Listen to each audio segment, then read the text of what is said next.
Unexpressed emotions will never die. They are buried alive and will come forth later in uglier ways. Just as no one can be forced into belief, so no one can be forced into unbelief. We are never so defenseless against suffering as when we love. Being entirely honest with oneself is a good exercise. Immorality, no less than morality, has at all times found support in religion. A woman should soften but not weaken a man. Whoever loves becomes humble. Those who love have, so to speak, pawned a part of their narcissism. Experience teaches us that the world is not a nursery. It is impossible to escape the impression that people commonly use false standards of measurement. When making a decision of minor importance, I have always found it advantageous to consider all the pros and cons. Religion is a system of wishful illusions together with a disavowal of reality.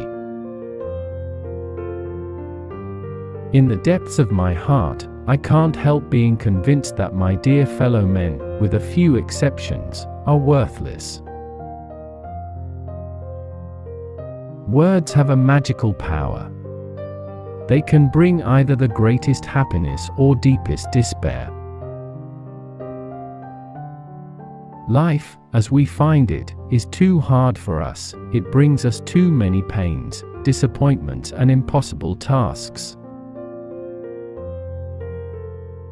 Words are capable of arousing the strongest emotions and prompting all men's actions.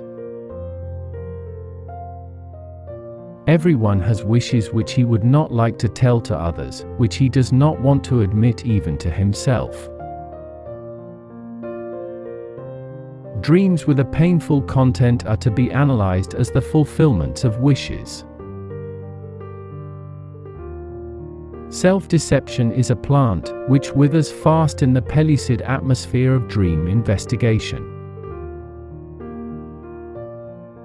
Dream disfigurement, then, turns out in reality to be an act of the censor. Love and work are the cornerstones of our humanness.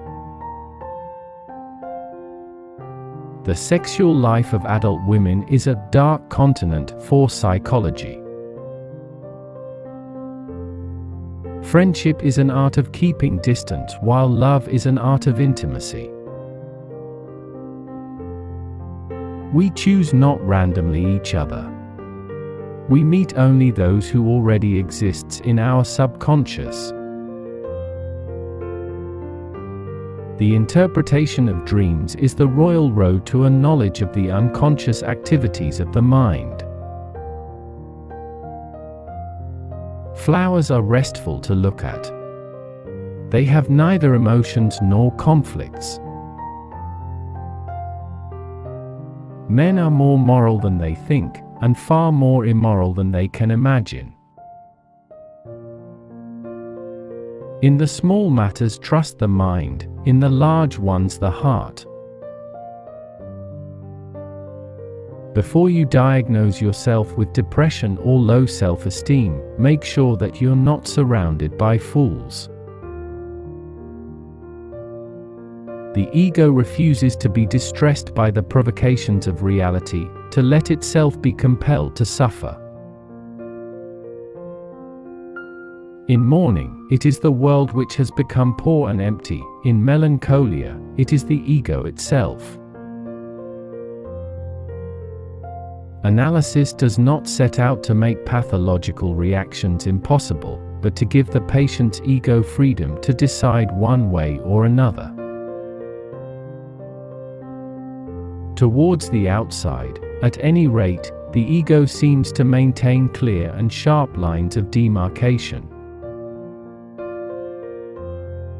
At the height of being in love, the boundary between ego and object threatens to melt away. Originally, the ego includes everything, later it detaches from itself the external world. No, our science is no illusion. But an illusion it would be to suppose that what science cannot give us we can get elsewhere. Beauty has no obvious use, nor is there any clear cultural necessity for it. Yet civilization could not do without it.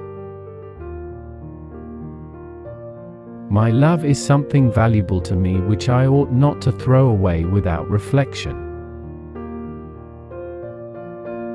The intention that man should be happy is not in the plan of creation. Men are more moral than they think, and far more immoral than they can imagine. What progress we are making! In the Middle Ages they would have burned me. Now they are content with burning my books. The more the fruits of knowledge become accessible to men, the more widespread is the decline of religious belief. Loneliness and darkness have just robbed me of my valuables. Men are strong so long as they represent a strong idea, they become powerless when they oppose it. Love in the form of longing, and deprivation lowers the self-regard.